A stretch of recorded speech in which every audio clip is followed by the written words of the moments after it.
कान की बीमारियों में कुछ दवाएं तो मैंने आपको बताई थी ना, 4 बड़ी बड़ी दवाएं जिनमें अमूमन कान की तकलीफ का इलाज रोजमर्रा के तौर पर हो सकता है। याद है किसी को? हैं? नहीं, कान की तकलीफ, दर्द और उसकी कैमोमिला, पल्सटिला और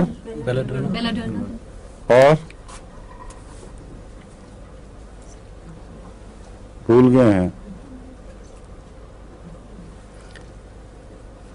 नजले की दवाई एक बताई थी आपको।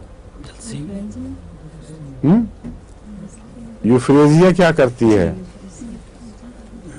यूफ्रेजिया आंखों को सुर्ख करती है और ज्यादा अलामतें उसकी आंखों पे जाती हैं। उससे मिलती जुलती एक दवा है, मैं इनसे पूछ, होम्योपैथ जरा बैठे हुए, इनसे पूछ रहा हूँ, बताएं डॉक्टर साहब, आप बताएं।